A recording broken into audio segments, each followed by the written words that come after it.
Hey there. So I've been going episode by episode through season 1 of Star Trek Picard. I'm just doing a video for each episode. This video is going to be a discussion of season 1, episode 6, The Impossible Box. Bit of a difficult episode to watch since the emotional themes are quite heavy, but it becomes one of the more important episodes of the season in terms of how it fits into the overall season structure, because really the following episodes significantly build off of these events. And then also in the prior episodes, it's kind of like every single Soji. So every episode from episode 1 had its own Soji Narek scene in it, regardless of the other things going on in the episode. It was kind of like the Soji Narek scene would take what they did in the previous episode with them and kind of just repeat it and build it a little bit. And basically developing their trust and their emotional intimacy, developing their relationship and that part of the story. But then last episode, there wasn't a Soji Narek scene. It was the first one to not have their trademark little element in it. And then now for this episode, after having a break from them for an episode, now it comes back and their thread becomes a major theme of the episode and then culminates in the betrayal. So that's kind of what I mean when I say this is kind of an important episode in the season, because following episodes are really going to hark back to this one, and prior episodes were really consciously constructed to build up to this one. Now for the title. I always like to say something about the title because Star Trek titles are always interesting, and no less in Picard. The Impossible Box. So obviously it's Narek's little Rubik's Cube box, but there are a bunch of other impossible boxes in the story. I'll start with the least likely, maybe this one, and maybe I'm making this up, but the Borg Cube is kind of portrayed as this very unlikely reality. If you remember when Picard and Hugh are discussing the remarkableness of the Reclamation Project, it's kind of like, they don't put it like this, but it's kind of like it is an impossible box. Like Picard says something to the effect of, I never would have imagined this could be done. There are also a number of impossible boxes in a metaphorical sense of boxes people have within themselves. So that's a metaphor that I've heard in real life. I've heard a number of people use for their own kind of the repressed parts of themselves or the segmented parts of themselves. It's like a box within yourself. I've heard a lot of people use that expression. I don't know how common it is, but so whether or not the writers had this in mind, Soji definitely discovers an impossible box inside herself.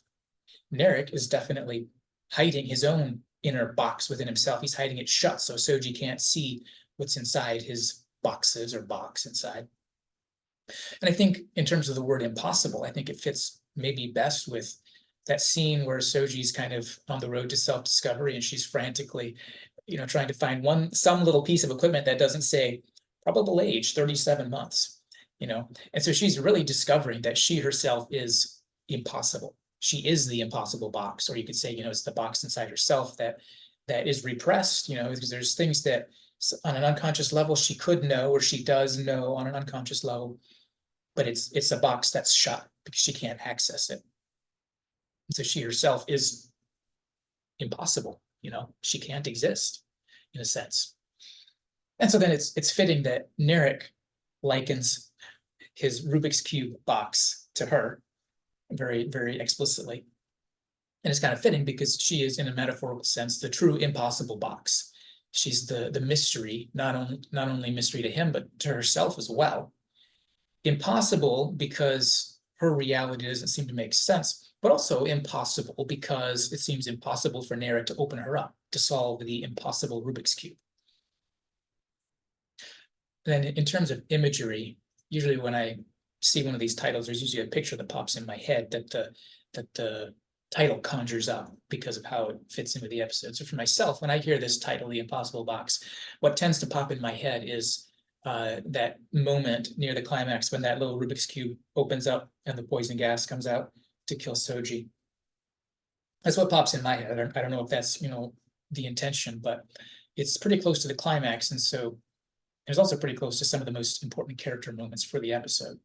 So anyway, those are just some of my scattered thoughts about the title and how, depending on how you think about the title, the idea of it kind of imbues throughout the episode, though I admit maybe some of those things I said might have been a bit of a stretch. Anyway, that being said, let's go through the episode. So usually for a lot of my videos, I like to do an outline summary first. I'll give the summary and then I'll start talking through the various themes. What I've done a couple times is skip the summary and just discuss everything scene by scene. So I'm still trying to decide which I like better for my videos, but today I'm doing the latter. I'm just gonna do the summary and embed it through with all my comments. So first scene, the Soji dream sequence. And then Soji wakes up and we get the Soji and Narek discussion about the dream. Let me get that memorable image of Soji and Narek talking under the sheets. At this point in the story, Narek's definitely doing a pretty awesome job, I would have to say, an awesome job wheedling his way deeper into her good graces. After, if you remember, last time we saw them was when she got mad at him over nearby that skating hall. Last time we saw them, and something about the image of the two of them under their translucent tent with Soji's amused smile, something about that picture really conveys the growing feeling of safety and emotional intimacy that's so important for this part of the story. And of course, pretty tragic, pretty horrible in retrospect. Next scene, we get Jurati and Picard on the ship discussing the death of Maddox and the plan to visit the artifact. And the Borg, the topic of the Borg comes up. Jurati explains what happened to Picard for the audience more than for Picard. And then Picard kind of gets mad about the topic. I think the Picard Borg PTSD theme is a bit overplayed in this episode, beginning here, probably partly because they're doing over exposition for all the new Trekkies who don't know the background. That's my take on it. Picard's outburst during the conversation, and then later in the episode when he's stumbling around on the Borg cube and it's like he almost faints. Both of those seem kind of out of the blue considering how he acted in First Contact, when you would think he would have been experiencing the same or a worse PTSD back in First Contact because of his experiences back in Best of Both Worlds.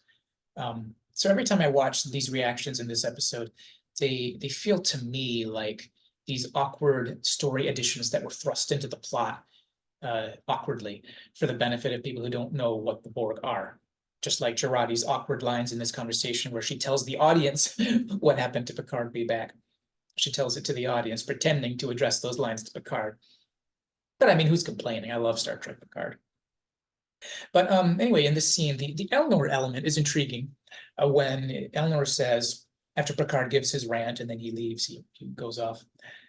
And Elnor says, he can't see, he says to Jurati, he can't see you're also haunted by something you'd like to forget, and she doesn't like him saying that because he's butting in. But now, for that comment, first off, I don't think Picard was unable to see the haunted look on Jurati's face. I think he just had a different reasonable explanation. Jurati is haunted by seeing her lover die, and then as a scientist, she doesn't tend to see death. So this is very traumatizing for her. I think that's what Picard saw. He saw the same look of being haunted by something she'd like to forget. But then the other part of it, of course, which is probably more in the direction of what Elnor was implying, is the fact that Picard's focus on other topics and his focus on his own feelings about the Borg, that kind of thing, he's distracted. He's distracted from where otherwise perhaps he would probably be exploring her feelings more. I mean, after all, it doesn't matter how good somebody is at observation if, on the one hand, there's just not enough evidence to be seen to draw a conclusion about what's going on inside somebody. And then secondly, it doesn't matter how good someone is at observation skills if that person's focus is really completely taken by something else. Kind of like back in, I think it was episode 2 or 3 or something, when Picard gave his speech to Admiral Clancy, and he was so taken by surprise when she basically said, "I hate you, shut up and leave," and he was shocked, even though if he had been in a more of a listening mindset, instead of being so focused on something that mattered so much to him at the time, Picard definitely had the skills to engage her and find out how she's feeling about him and whether he should shut up before going on and making her hate him even more. So anyway, with all that, and then Elnor is meanwhile sitting back, completely undistracted by having to make plans or being haunted by thoughts about the Borg. Elnor is just sitting back observing, and he's so intrigued by Jurati's haunted reaction that he goes and makes a comment on it. Now, part of what makes this scene one that is interesting to comment on is is that it seems like the writers are clearly trying to make Elnor's powers of observation into a character trait, probably starting roughly here. And I think they probably partly do it for comic relief, partly to underscore his social awkwardness because he's pointing things out at the wrong time, you know. But it does make for an interesting question. Why would this young, socially awkward Elnor have such pronounced skills of observation when he's young and naive? So you might suggest probably, possibly, facial expressions and other observational skills were maybe part of his training as a Kalanka Kai. That makes sense, definitely. But think for a minute about how the rest of us learn our interpersonal observation skills. We kind of just watch and gradually find out when our guesses were right or wrong.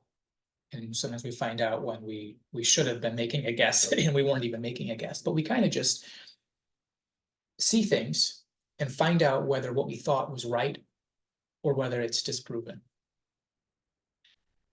But Elnor grew up in a culture of absolute candor, meaning that his correct guesses, when he saw something and he was right, it's much more likely in Elnor's social context that he's going to find out he was right.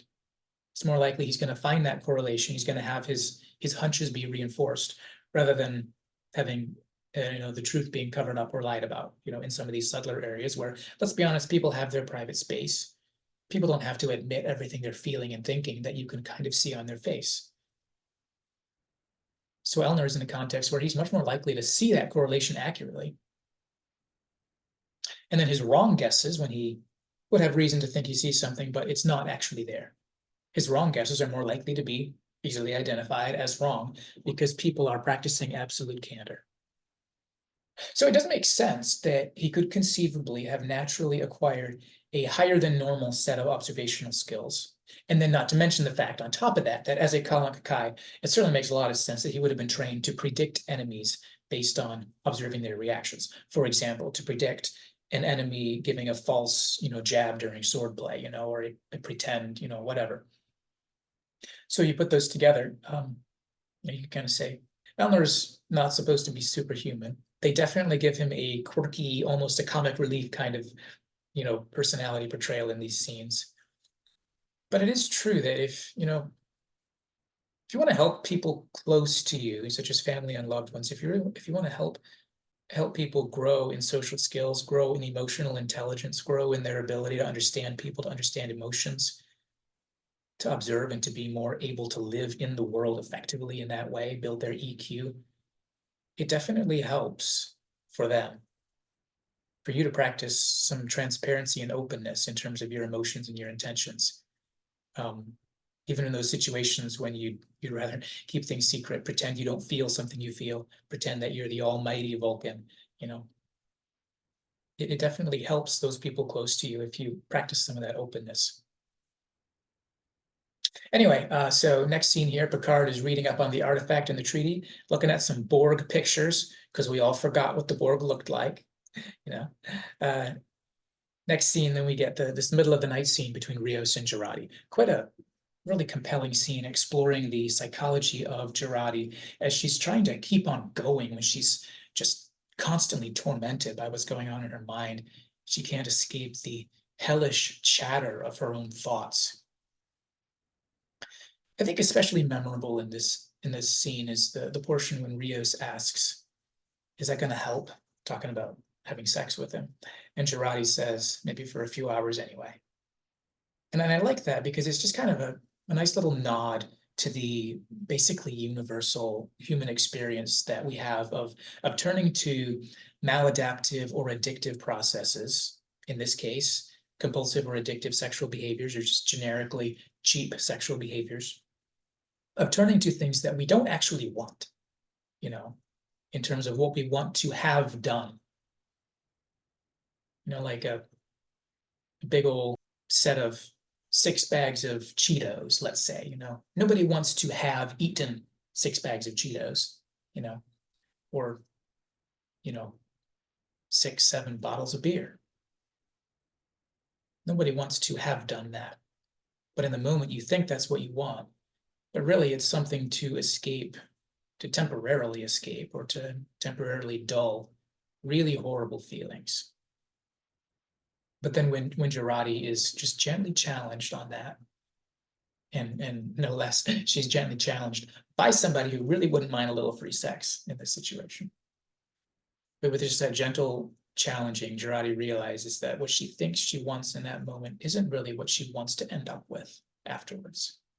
Just like all the other maladaptive things that we tend to do that leave us feeling worse afterwards.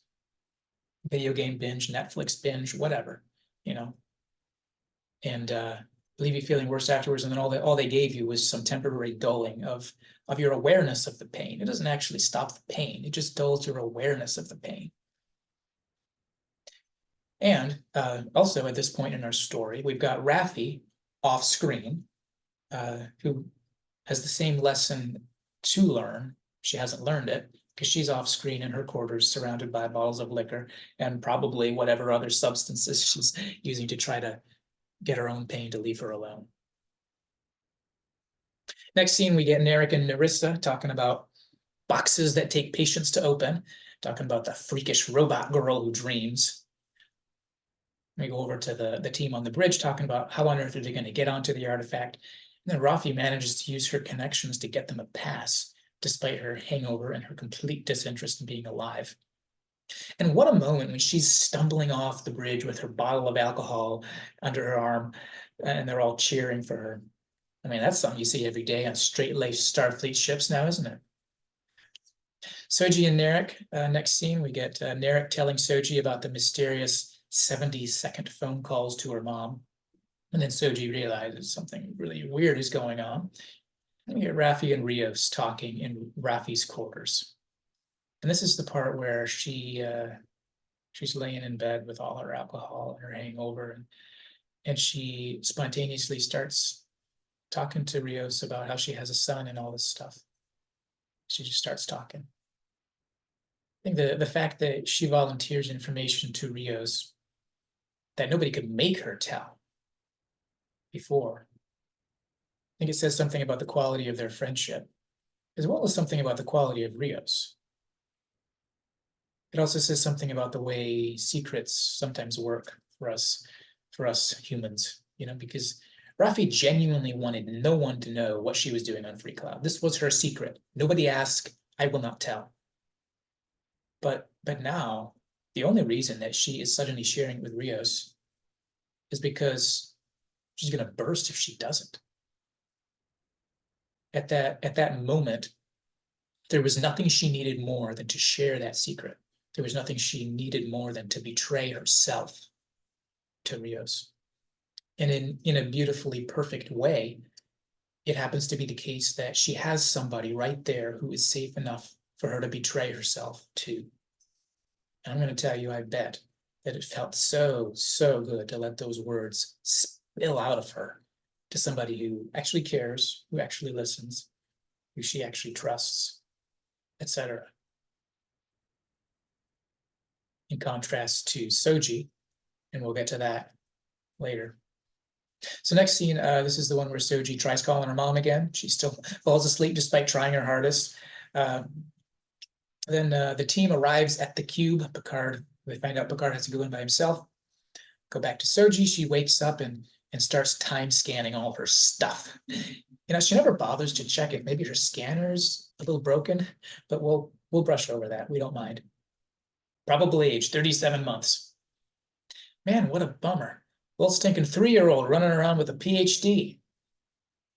All right, well, Picard finally goes on board the ship. Like I said before, I think they really overplay his trauma reactions. Probably mostly, as I watched this particular part, I thought, no, it's probably mostly to educate the uneducated with all these little clip shots of deadly-looking Borg. You know, so for people who don't remember how bad the Borg are, we'll show them. I think that's probably really what they were doing. Anyway, then Picard meets Hugh. They start talking about the reclamation project and Soji.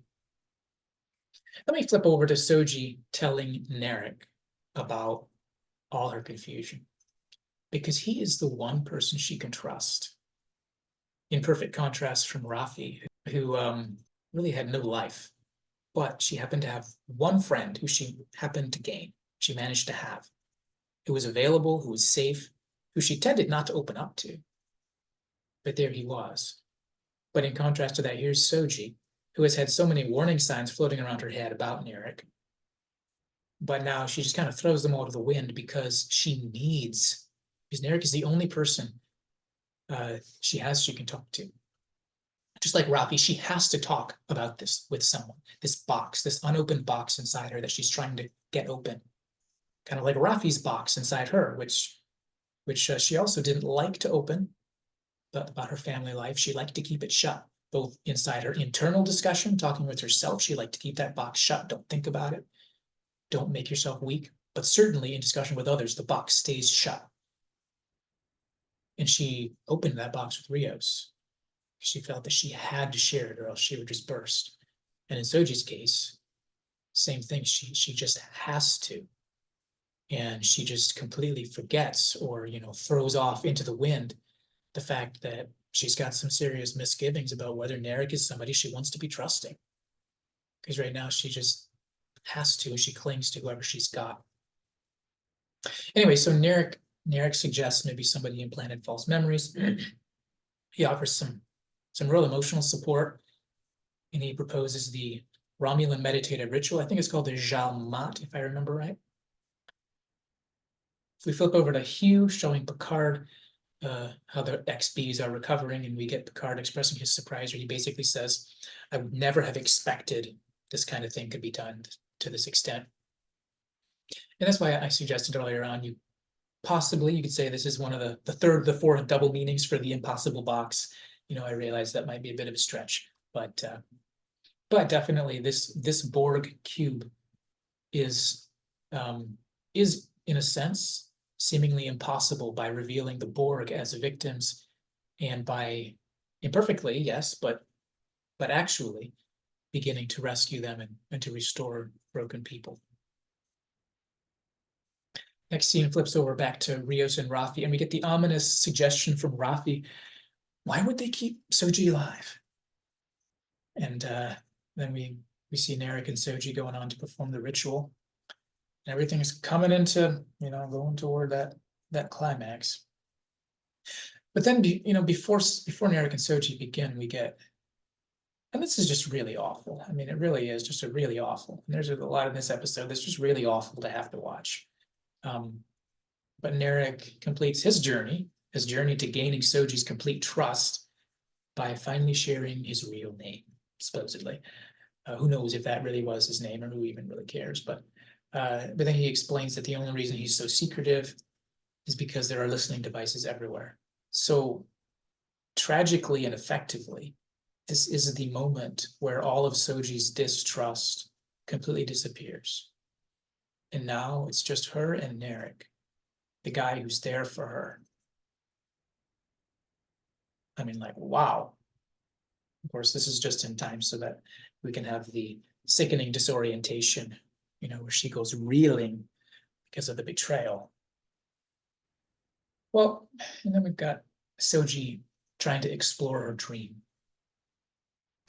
I guess the idea that since dreams come from the unconscious, you can access the same part of your mind when you're in a meditative state, in effect, to finish the dream that you never finished while sleeping.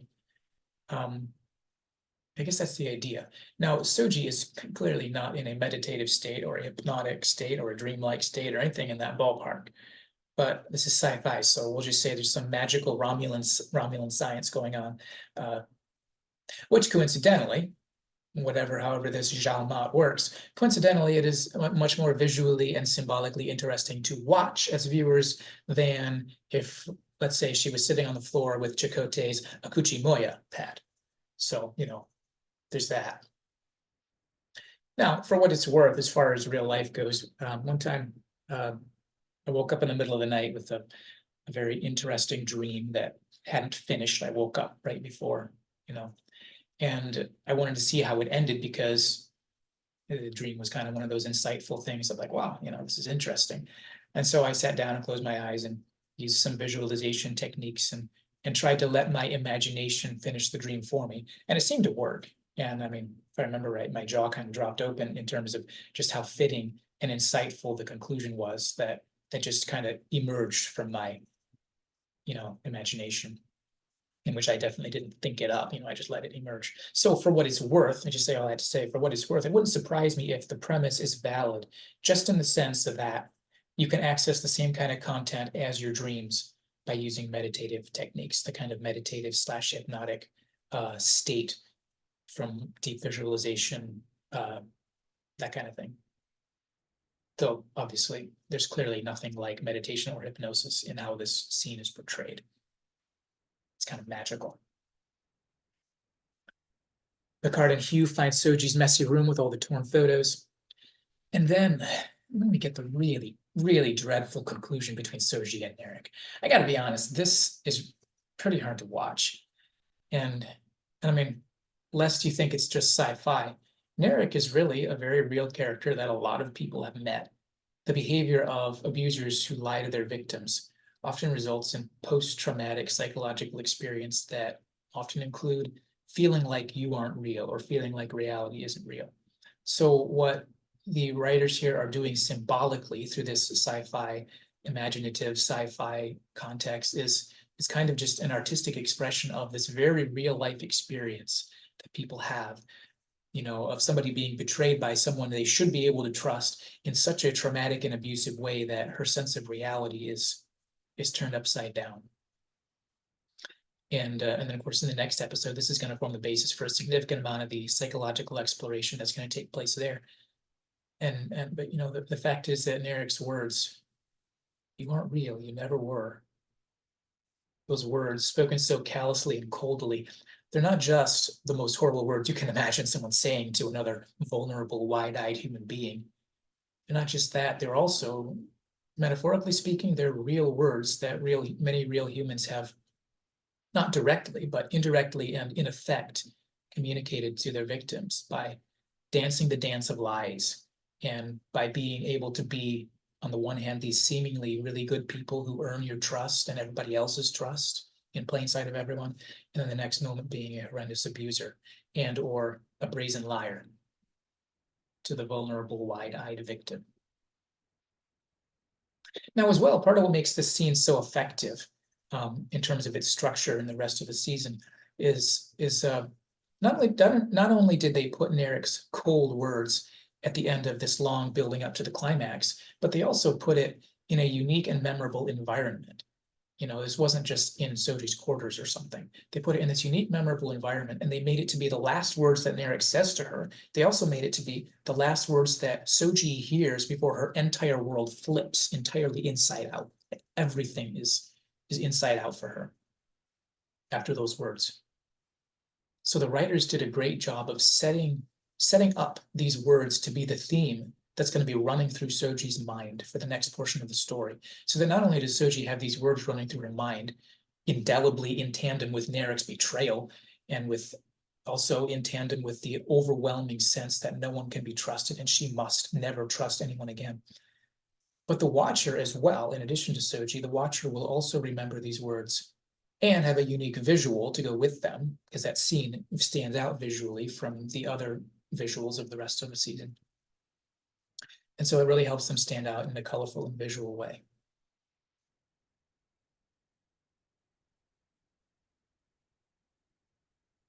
So she meets Picard and Hugh. They all run from the Romulans toward the Queen's cell. And after that, you can't get any more horrible than that. So things get a little fun. They feel a little more fun. Certainly, Soji's not having fun, but for the watcher, we kind of notice some fun things. And so Hugh makes they go into the Queen's cell, which is kind of a cool moment for the watcher, or for some of us at least. And Hugh makes this comment, I think it's kind of cool, where Hugh says, "A spatial trajector. The Borg acquired the technology after assimilating Sicarians." So it's kind of a fun little callback to the Voyager episode Prime Factors. Not the most, Star Trek canon standout episode, but it's kind of a cool callback they threw in there.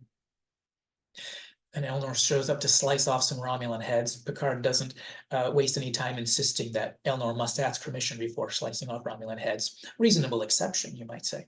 And then finally, Picard and Soji escape through the trajector while Hugh and Elnor stay behind. And it's a cool line when Picard says, I won't leave you behind again. And Elnor says in his quirky verbiage, it fills me with joy to hear you say that. Now go. You know, I think that's just kind of cool because of the Picard Elnor theme, you know, and particularly the episode Absolute Candor, where their relationship, their kind of very broken father-son relationship and all that kind of stuff that was going on there. So this is kind of a cool extension of that. And then the final words of the episode, against the darkness after the door shut in front of the camera. Please, my friends, choose to live. Pretty cool way for the episode to go out. Despite being a pretty emotionally dreadful episode, the episode ends on a note of hope, even though, of course, that won't translate into Soji feeling any hope until, you know, quite a while, because her world has just been turned completely inside out, no matter how safe her situation becomes, because she can't trust anyone. There is no such thing as reality for her. And so she can't feel safe no matter how safe she is. So anyway, yeah, that episode was pretty dreadfully heavy. Not the most appealing episode to come back to and rewatch, because it's just about as dark as things get for the series in some senses. Watching Soji's betrayal with all of its emotional significance. But it's a very important and very effective setup for the discussions that are going to go on in the following episode.